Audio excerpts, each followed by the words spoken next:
watching Monday's Not Just Crew.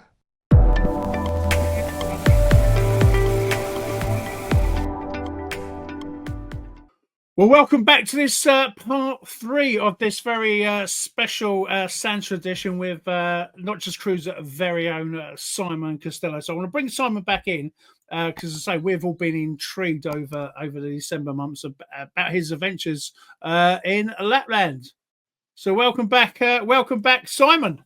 And because I say, I mean, it seems you've been away a long time. So you say it was November, and I believe you flew back on the 23rd of December. Correct. Now, firstly, I know that you love putting your decorations up as early as you can, possibly in November. So, firstly, did you get a chance to put your decorations up before you left? No, and that was a real break. That's a real break in tradition for you. Yeah, I know, but we didn't. Just it was that manic, you know what I mean? It was crazy, like so. But Steph, she put them up like at the back end of November. So yeah, she was like, I didn't actually like when I was late when I left to go to the train station. Steph was still stuck down route, so I never even got to say bye bye to her properly. You know what I mean? Before we went, so that was a bit hard. Like yeah. Well, I was going to say, that takes me back to my next question, which was, how was it like? Because I know very much you're very much a family man. What was it like being away from your family for that long? I mean, I know you've done long haul, but this was ultra long haul. This is like cruise ship long haul. Yeah. How did it feel, and how did you get over that? Yeah, it was when we first got to the cabins. I mean, it was a great big massive log cabin, and then I didn't know if I had a room to myself or was I sharing with people. But as it happened, I was sharing with another Santa, so Martin from London, big Arsenal fan. We were sharing a room together, so 2 single beds. We had our own bathroom and shower, which was good. And all the Santas were in the same quarter in this cabin. But like, imagine 50 people sleeping in this really big cabin. I had like the Santa quarters were there, so 5 Santas and the 2 Mrs. Clauses were in that wing of the cabin. Then you had a corridor with the washing machines, then a big living area with a beautiful, beautiful log fire where everyone would sit around and chat and have a few drinks. Then a kitchen, then another dining room, then another room, big massive sauna, which you could get about 20 people in this big sauna tray. It was huge. And more living quarters. So down every corridor, there'd be like a room with 4 bunks in it. So bunk beds, sometimes 6 people in it. And that's where the elves would be. So you've got 6 elves staying in one room. I mean, that, you know what I mean? Thank goodness I had a room where there was just the 2 of us. But yeah, so to adjust and to get into that big environment, it reminded us very much of like when you used to go away with your schools. Yeah. You'd be full of excitement. But when you're like in your 50s, you kind of like, you like your home comforts, you like your space. It felt a bit overwhelming. So yeah, I felt yeah, I did. I'm not going to lie. It wasn't easy to adjust. The first few days, I'm thinking, what have I done? What have I landed myself into here? Everybody's like over the top characters, performing arts and, you know, stage and school musicals and all of this stuff background. And, you know, it was like, this is, what have I done the right thing? So it did take a while to kind of adjust. After it took at least a week for us to start to get into a bit of a rhythm. Yeah.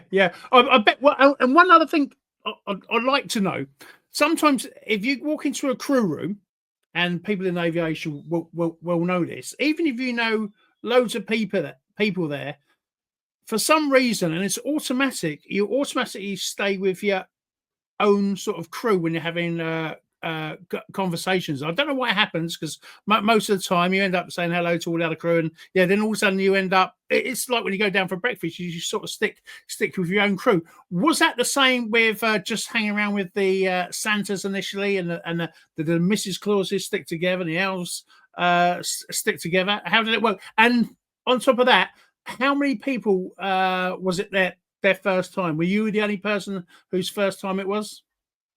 Yeah, you're absolutely right. You are drawn to your kind of own kind of people, and then it doesn't take you long to kind of realize who are your kind of people. You know, like I'm always drawn to the Northerners. You know, and and you kind of build up a rapport with them. You know, football's always a great common ground to start on.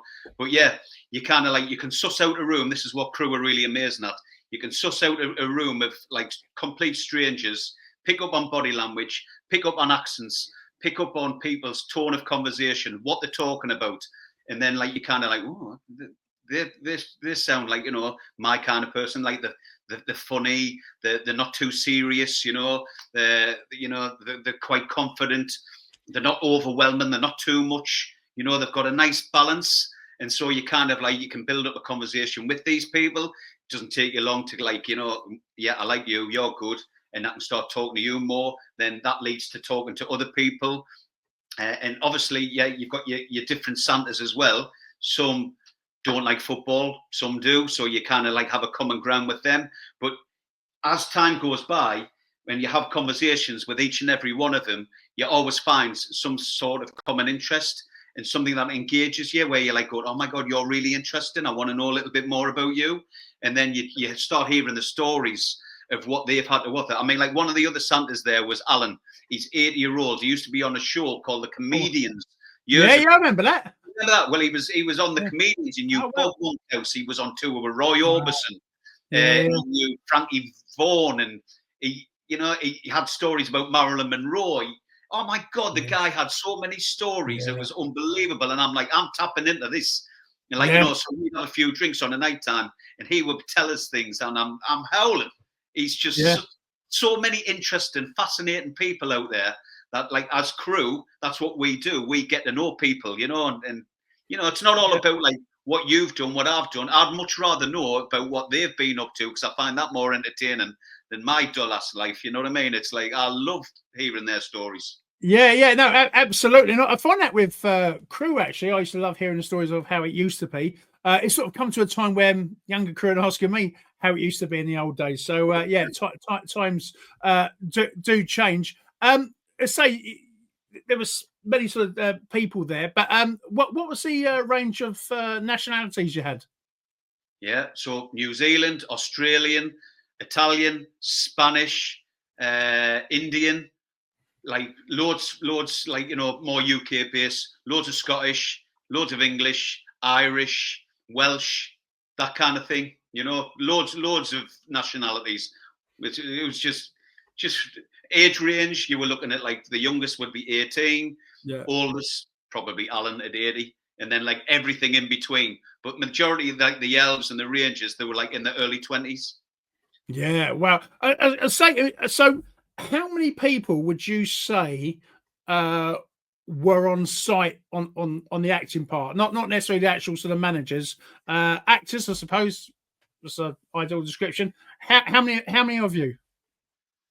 In that one cabin, I'm going to say there was about 40 actors, so they were classed as casting characters. Yeah, and obviously in that cabin, you had your makeup artists ×4.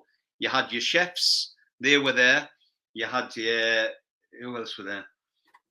And then obviously Rangers. The Rangers were there, but like the characters, about 40. And remember as well, it's not just elves. You have these lead characters as well. So you've got the likes of Snowy Boy, you've got Speedy Sam, Noisy Nod, Tricky Dicky, and like obviously there's not just one. It's mad. And like not just one of them. So like for Tricky Dicky, you've got 3 different Tricky Dickies, because obviously they're on a rota. Same with Snowy Boys and all that, and same with like the Santas. And they all had to audition they went through a series of auditions in a 3-week period when we were over there, who Canterbury were going to choose to be those characters. Oh, so right, okay. Like vying for like kind of like the lead role, so to speak. So yeah, so there was that was all going on for 3 weeks. That was great. Yeah, and they it's going to be a slightly sensitive point, and I don't expect you to give me any figures here, by the way, but I assume there's a different pay scale for the different characters. Did that ever cause any, not verbal issues, but could you ever sense it was a case of them and us? Sometimes as you get on plane, sometimes between the flight deck and the cabin crew. Yeah, the Santa's got the best.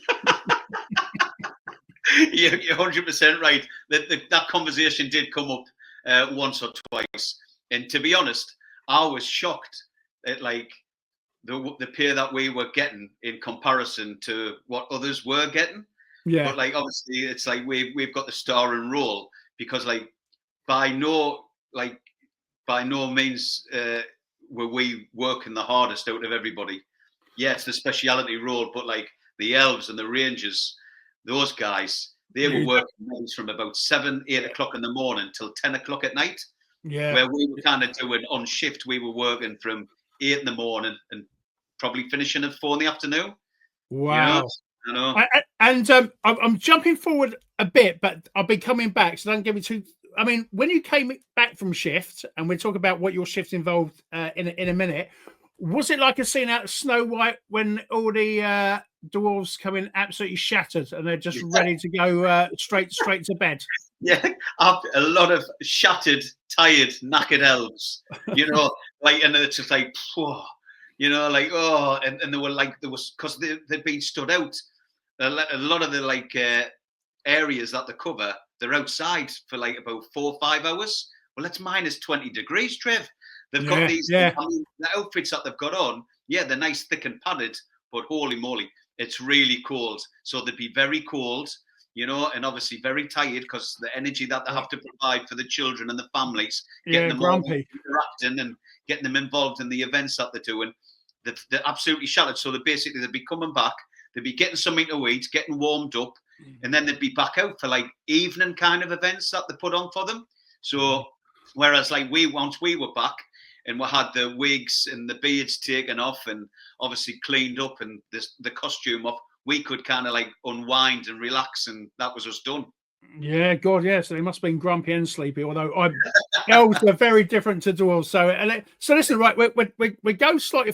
We go in a minute. We'll go to a break and we'll talk about your full-on shift. But during the Christmas review, you sent us over some footage, and we managed to get you in your in your makeup room, and then putting your full gear on. But before that, you did send us a video of like a pre-run when you had to sort of practice your lines. You're all in civvies, but you had to. How was that standing up in? And I have to say this: how does it feel stand up in front of professional actors, doing this new role that you had played once in an amateur sort of way, but all of a sudden you're a professional senator, but yet these people have been through acting school, stage school, whatever. How did that feel? Because you look very bright, and I've got to be honest, you actually looked very comfortable. The audience moves towards the door. There is one more thing before you leave. If anybody asks if you've seen Santa, you must tell them that you haven't. If I keep having visitors, I will never get any work done. Oh, ho, ho! Have a very Merry Christmas and goodbye. Yeah, well, I didn't feel it at the time, to be honest. But like, it's like everything, isn't it? You've just got to throw yourself in at the deep end. There were literally all of us Santas were there. The elves were doing the rehearsals, and obviously they wanted Santa Claus or a Santa Claus volunteer to get up there. Excuse me. And to interact with them and go through the script, because you had a script to go through. So I just went, I'll do it. And just I got up there and I thought, you know what, I'm going to have to do all of this anyway. There's no better way of learning than throwing yourself in there and just embracing it all. They're all doing it. They're going for it. All the elves and all the characters. That's what I need to do. This is what I'm paid to do, and this is what I wanted to do. So just get up, Costello, and get up and do it. So you just stand up in front of everybody. You've got the script. I tried to learn it as best as I can, so I was trying not to look at it. And then that was it. Just go for it. Just give it your all. It's exactly the same as when you get up, isn't it? You're sitting in the rig, and it's like, right, everybody's going to do it anyway, right? So there's a decompression coming. There's a ditching happening. There's a land evacuation. You're going to have to shout your commands. You're going to have to put yourself out on stage. It's no different. So I just thought, right, let's get it over and done with, and let's just see what happens. Yeah. And how many days of rehearsal did you actually have before the big event? There was a lot of waiting around for about a week and a half. And then it was like we're off to the hotel before all the guests come, and that's where the rehearsals used to take place. So I would say about 5 days of getting to know everybody. This really good kind of like process what they've got going on there, where like everybody gets to know each other. They keep mixing the groups up as well, so everybody's comfortable. And then so like you had those 5 days, and then once that was all done and it was getting nearer to actually being the Santa and the families were arriving, they took us up to Santa's houses, and then I did a dry run through with all the staff who work for the company, and they pretended they were the families, so they'd be coming through the Santa's house, going through the whole experience, and then you'd be sitting there as Santa delivering the 4 or 5 minutes what the family would expect to see. So there was a lot of kind of dry runs, a lot of rehearsals, because the managers have to be happy with who you are, what you're going to deliver, and are you going to give that magical experience? Because if you can't, then they're not going to use you. They'll just say, sorry, we'll rather do without you. You know what I mean? And we'll just cope with. And did that actually happen? Did you see that happen? No.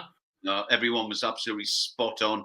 So it was good. Yeah, and you did, just so I heard that correctly, you did with a sort of, so rather than having groups of section A, section B, section D, whatever, you were sort of mixed up on a weekly roster, daily, were the teams mixed up?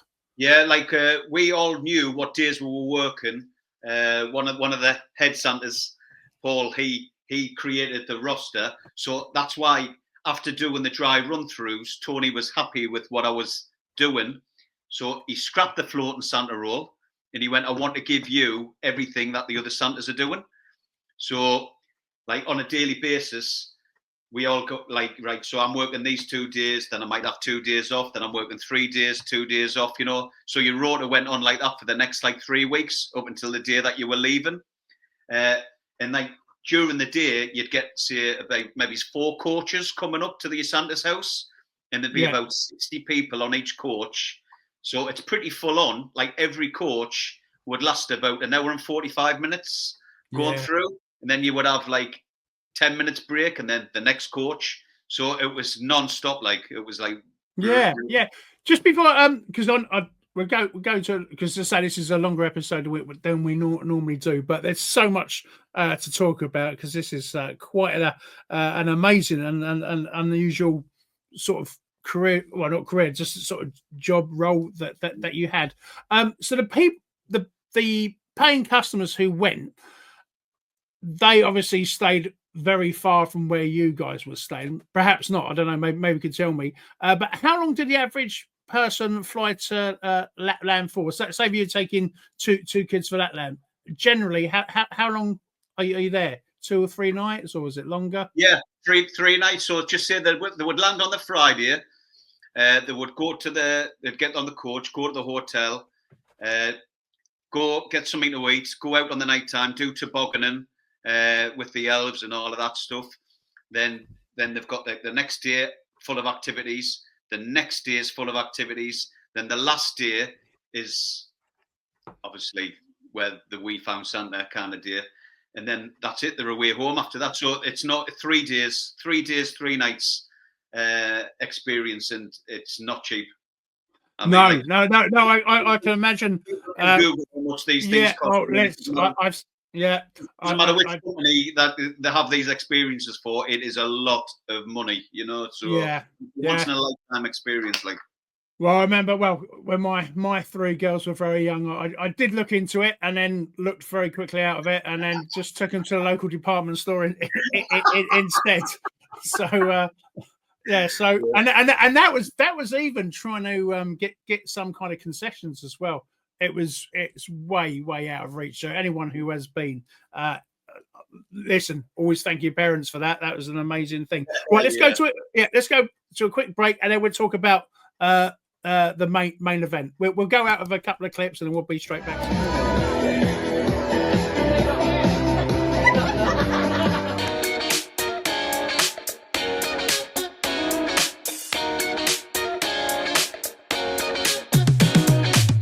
If you love travel while listening to fabulous music, join us at Go Explore Radio 24 hours a day.